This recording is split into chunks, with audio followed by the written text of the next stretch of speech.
position, ready, second position, ready, third position, finish. Apa kabar semuanya hari ini? Alhamdulillah, luar biasa, tambah semangat, Allahu Akbar. Man rabbuka? Allahu Rabbi, Wa ma dinuka? Islamu dini, Wa ma kitabuka? Qur'anu kitabi, Wa man nabiyuka? Muhammadun Nabi, Aina kiblatuka? Ka'batu kiblati. Teman-teman, sebelum memulai pembelajaran, alangkah baiknya kita berdoa terlebih dahulu.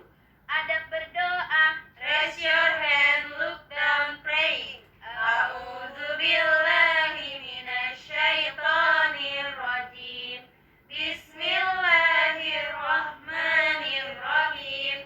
Raditu billahi rabba wa bil islami dina wa bi Muhammadin nabiyya wa rasula. Rabbi zidni ilman warzuqni fahman. Rabbi shrah li sadri wa yassir li amri wahlul 'uqdatam min lisani yafqahu qawli. Nah, soleh-soleha, setelah selesai kita membacakan doa, sekarang kita akan belajar tematik tema 8 mengenal peristiwa alam. Hari ini kita sudah masuk pada pembelajaran 3. Mohon maaf di sini bismillah salah. Kita masuk pada pembelajaran 3 halaman 67 sampai dengan halaman 73. Materi yang pertama pada pembelajaran 3 yaitu kita akan membacakan teks. Teman-teman dengarkan, bismillah akan membacakan teks tersebut. Pada musim kemarau, cuaca sangat cerah. Sinar matahari pagi sangat hangat. Ana dan teman-teman berangkat sekolah bersama-sama. Sambil berjalan, Ana mengamati suasana di sekitar. Ana melihat pemandangan alam pada pagi hari. Ana kagum dengan indahnya pemandangan alam. Keindahan alam adalah ciptaan Tuhan. Ana dan teman-teman di sekolah, Ana kagum dengan pemandangan alam yang tadi dilihatnya. Ana mengajak Rasti membuat tulisan tentang alam. Berikut ini adalah tulisan Ana dan Rasti. Nah, inilah tulisan Ana dan Rasti karena kekaguman mereka melihat keindahan alam. Alamku yang indah, suatu pagi yang cerah di musim kemarau. Matahari bersinar dengan sangat cerah. Langit tampak biru indah sekali. Awan putih bersih tampak di angkasa. Burung-burung berkicau di atas pohon. Kicauannya sangat merdu. Kupu-kupu berterbangan di antara bunga-bunga yang mekar. Tercium aroma bunga yang harum semerbak. Harum sekali aroma bunga-bunga itu. Angin yang bertiup sepoi-sepoi terasa sangat sejuk. Kuhirup nafas dalam-dalam. Suasana pagi itu terasa segar. Soleh-soleha, inilah tulisan Ana dan Rasti atas kekaguman mereka melihat keindahan pemandangan alam. Nah, setelah mereka menulis kekaguman mereka terhadap keindahan alam, kemudian mereka membacakan tulisan tersebut di depan kelas. Kemudian setelah mereka membacakan teks tersebut, Ana dan Rasti mendapatkan pujian dari teman-teman. Dari Ahmad, Wayan, Togar, Titus, dan Melani. Ahmad, wah tulisan Ana dan Rasti bagus sekali. Wayan, iya Ahmad, saat mendengar pembacaan tulisannya, kita seperti melihat langsung alam itu. Togar, ada kalimat pujian di tulisan Ana dan Rasti, betul kan teman-teman? Titus, kamu betul Togar, ada beberapa kalimat pujian pada tulisan Ana dan Rasti. Akan tetapi kalimat yang mana ya? Melani, ayo kita coba untuk menentukan manakah yang termasuk kalimat pujian. Nah, mari teman-teman kita baca sekali lagi teks tulisan Ana dan Rasti. Alamku yang indah, Suatu pagi yang cerah di musim kemarau, matahari bersinar dengan sangat cerah. Langit tampak biru indah sekali. Awan putih bersih tampak di angkasa. Burung-burung berkicau di atas pohon. Kicauannya sangat merdu. Kupu-kupu berterbangan di antara bunga-bunga yang mekar. Tercium aroma bunga yang harum semerbak. Harum sekali aroma bunga-bunga itu. Angin yang bertiup sepoi-sepoi terasa sangat sejuk. Kuhirup napas dalam-dalam, suasana pagi itu terasa segar. Apakah soleh-soleha menemukan kalimat pujian dari teks yang barusan Miss Wila bacakan? Iya. Nah, dari teks yang barusan Miss Wila bacakan mengenai alamku yang indah, di sini Miss Wila juga sudah menemukan beberapa kalimat pujian. Salah satunya yaitu matahari bersinar dengan sangat cerah. Langit tampak biru indah sekali. Awan putih bersih tampak di angkasa. Burung-burung berkicau di atas pohon. Kicauannya sangat merdu. Dan juga ada kalimat harum sekali aroma bunga-bunga itu. Itulah kalimat pujian yang Miss Wila temukan. Apakah soleh-soleha menemukan kalimat pujian yang lain pada teks mengenai alamku yang indah? Nah, silahkan kalian mencari kalimat pujian yang terdapat pada alamku yang indah. Jika sekalian merasa bingung, kalian bisa minta bantuan atau minta bimbingan kepada ayah bunda di rumah. Oke, soleh-soleha, setelah kita selesai membacakan teks yang dituliskan oleh Ana dan Rasti, dan kita juga sudah menemukan beberapa kalimat pujian yang terdapat pada teks tersebut, sekarang kita akan belajar untuk menemukan konsep pengukuran berat benda. Soleh-soleha, apakah soleh-soleha masih ingat dengan berat benda satuan tidak baku? Iya, kemarin kita sudah belajar cara menghitung atau cara mengukur panjang benda menggunakan satuan tidak baku, yaitu dengan jengkal, depa, langkah kaki, bisa juga menggunakan benda-benda yang ada di sekitar kita. Sekarang kita akan mengukur berat benda dengan satuan tidak baku. Perhatikan, siang hari adalah saat istirahat. Matahari bersinar dengan cerah. Wayan dan teman-teman bermain di halaman sekolah. Sambil bermain, Wayan menceritakan kegiatannya di rumah. Ia bercerita tentang kegiatannya bersama ibu di rumah. Wayan dan ibu menimbang benda yang ada di rumah. Mereka menimbang benda dengan alat ukur tidak baku. Mereka menggunakan penggaris dan gantungan baju. Mereka juga menggunakan buku dan kelereng. Berikut ini adalah timbangan yang dibuat Wayan. Yang pertama, ambillah sebuah penggaris panjang. Kemudian letakkan penggaris di atas sebuah balok. Setelah itu, aturlah posisi penggaris agar seimbang. Letakkan sebuah piring plastik di ujung kiri penggaris. Letakkan sebuah piring plastik di ujung kanan penggaris. Ambillah buku yang akan ditimbang. Kemudian, letakkan di atas piring di ujung kanan. Ambillah kelereng untuk mengukur berat. Kemudian, letakkan di atas piring di ujung kiri. Tambahkan lagi beberapa kelereng di atas piring di ujung kiri. Tambahkan terus hingga posisi penggaris seimbang. Hitunglah banyak kelereng. Itulah berat buku yang ditimbang. Nah, kita sudah pernah belajar untuk mengukur berat benda menggunakan satuan tidak baku, yaitu menggunakan gantungan baju. Di sini kita akan mengukur berat benda menggunakan penggaris. Caranya masih sama seperti kita menggunakan gantungan baju. Mengukur berat benda dengan benda yang lain agar seimbang beratnya, dan kita juga bisa menemukan benda manakah yang lebih berat dan benda manakah yang lebih ringan. Di sini Wayan mengukur benda-benda tersebut menggunakan satuan tidak baku, yaitu menggunakan penggaris. Nah, untuk Cara mengukur ini bisa kalian lakukan di rumah bersama ayah bunda, bersama adik, bersama kakak. Kalian bisa mengukur berat benda menggunakan gantungan baju ataupun menggunakan penggaris ini. Oke, baik soleh-soleha, tadi Wayan mengukur berat benda buku dengan kelereng. Mari kita sama-sama menghitung benda yang sudah Wayan ukur, yaitu Wayan mengukur berat benda alat tulis dengan kelereng.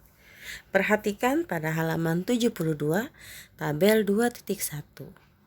Di sini ada buku tulis, hasil timbangannya yaitu 5 kelereng, buku pelajaran dengan hasil timbangan 9 butir kelereng, buku gambar 6 butir kelereng, tempat pensil 8 butir kelereng, dan buku tugas 7 butir kelereng. Nah, soleh-soleha, berdasarkan tabel yang sudah Miss Wila bacakan pada halaman 72, di sini kita bisa mengetahui benda manakah yang paling berat, benda manakah yang paling ringan. Dan kita juga bisa mengurutkan benda-benda tersebut dari yang paling berat ataupun dari yang paling ringan. Nah, di sini Miss Wila juga sudah mengerjakan untuk tabel 2.1. Benda yang paling berat adalah buku pelajaran karena hasil timbangannya yaitu 9 butir kelereng. Dan benda yang paling ringan adalah buku tulis karena hasil timbangannya yaitu 5 butir kelereng. Dan sekarang urutan benda dari yang paling berat adalah yang pertama buku pelajaran, kemudian tempat pensil 8 butir kelereng, buku tugas 7 butir kelereng, buku gambar 6 butir kelereng, dan yang terakhir itu buku tulis 5 butir kelereng. Sebaliknya, kita akan mengurutkan benda dari yang paling ringan. Ada buku tulis 5 butir kelereng, buku gambar 6 butir kelereng, buku tugas 7 butir kelereng, tempat pensil 8 butir kelereng, dan yang terakhir yaitu buku pelajaran dengan 9 butir kelereng. Nah, bagaimana? Apakah soleh-soleha sudah paham cara menghitung berat benda menggunakan satuan tidak baku? Nah, jika kalian sudah paham, sekarang silahkan kalian kerjakan untuk tabel 2.2. Nah, tadi Wayan menghitung berat benda menggunakan penggaris. Di sini kalian akan menghitung hasil penghitungan Wayan dengan menimbang benda menggunakan gantungan baju. Pada halaman 72 tabel 2.2. Silahkan kalian kerjakan dengan semangat dan percaya diri. Oke, soleh-soleha, setelah kita selesai melakukan pengukuran berat, nah pengukuran berat benda itu bisa kita lakukan dengan berbagai macam alat ukur. Seperti tadi yang sudah Miss Wila jelaskan, menggunakan gantungan baju, bisa juga menggunakan penggaris. Nah, sekarang kita akan belajar mengenai aturan penggunaan air bersih di rumah Ahmad. Kita sudah mengetahui bagaimana cara kita untuk menghemat air kemarin. Apakah soleh-soleha masih ingat? Salah satunya yaitu kita harus segera menutup keran apabila air tersebut sudah tidak digunakan. Bisa juga kita mematikan keran saat menyabuni cucian, menaburkan kompos daun di sekitar tanaman kopo, dan menyiram tanaman menggunakan air bekas. Nah, selain Wayan yang bercerita, di sini Ahmad juga akan menceritakan aturan penggunaan air bersih. Di rumah Ahmad, aturannya adalah matikan keran jika sudah selesai digunakan. Kemudian menyiram tanaman pada waktu pagi dan sore hari. Yang ketiga, siramlah tanaman menggunakan air bekas cucian beras dan sayuran. Yang keempat, gunakan air bekas cucian pakaian untuk menyiram jalan yang berdebu. Yang terakhir, saat menyabun gelas dan piring, matikan dahulu keran air. Saat akan dibilas, keran air baru dibuka. Inilah aturan penggunaan air bersih di rumah Ahmad. Sekarang Bismillah ingin bertanya kepada kalian, apakah kalian tahu aturan penggunaan air bersih di rumah kalian? Nah, jika kalian tahu, kalian bisa segera mempraktikkannya, kalian bisa segera mentaati segala peraturan yang sudah ditetapkan oleh orang tua kalian, dan juga kalian bisa menceritakannya kepada teman-teman kalian saat nanti kalian sudah bisa masuk sekolah dan belajar bersama-sama. Nah, soleh-soleha, aturan setiap rumah itu berbeda-beda. Maka dari itu, kita sebagai anak yang baik, sebagai anak yang soleh dan soleha, kita harus mentaati segala aturan, baik itu di rumah, di masyarakat, maupun nanti di sekolah. Nah, soleh-soleha, selesai kita belajar pada pembelajaran 3, sekarang kita akan lanjut pada pembelajaran 4. Mohon maaf, di sini Miss Willa salah nulis.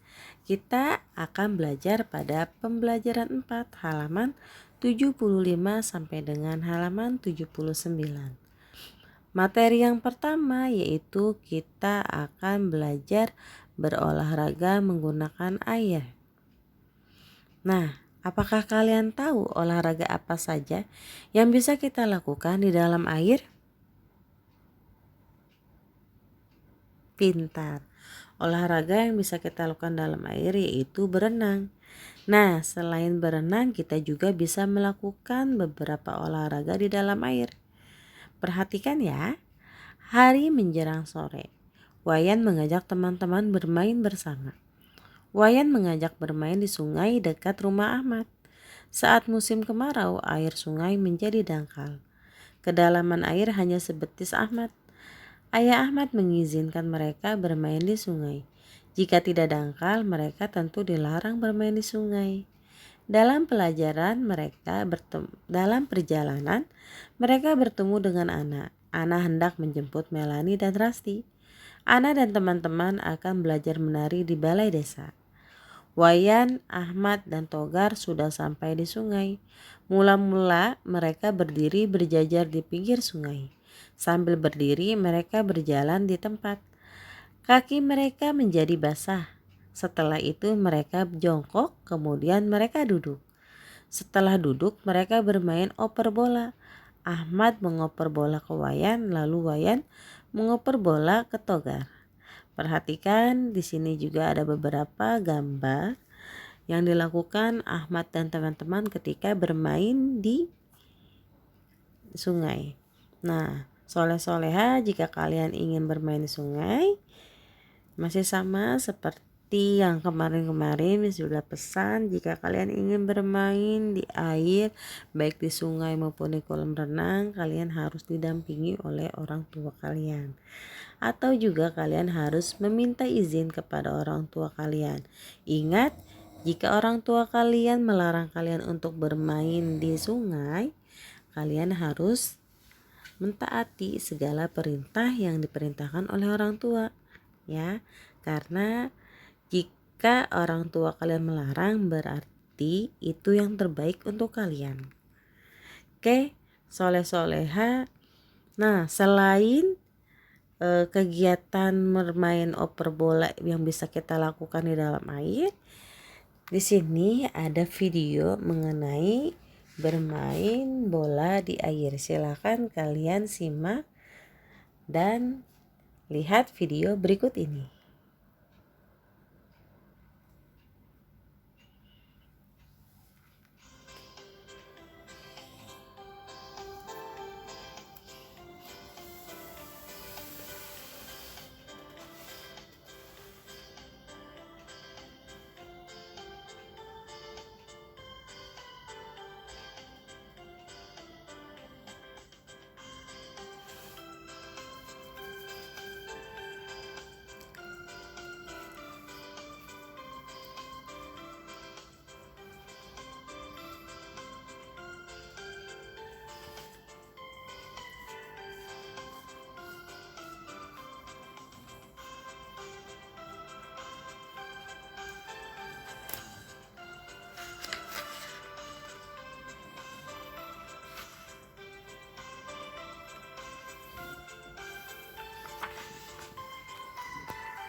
Nah, soleh-soleha, setelah selesai kita memahami kegiatan yang bisa kita lakukan di dalam air, sekarang kita akan belajar menulis kalimat ajakan.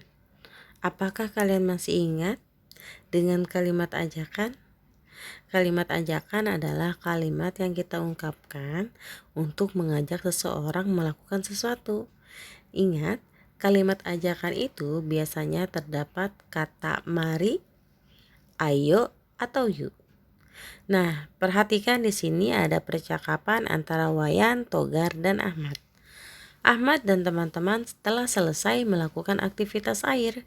Mereka duduk di pinggir sungai. Mereka duduk sambil merasakan sejuknya angin pada sore hari. Mereka menikmati cuaca cerah pada sore hari. Mereka bercakap-cakap. Wayan, permainan air tadi sangat menyenangkan. Terima kasih Ahmad, kamu sudah mengajak kami bermain bersama. Togar, betul, sangat menyenangkan bermain air. Kamu memang hebat Ahmad, kamu pandai bermain sehingga menang lomba. Ayo kita bermain bersama lagi. Ahmad, terima kasih Wayan. Terima kasih juga sudah memujiku. Togar, ayo besok kita bermain bola.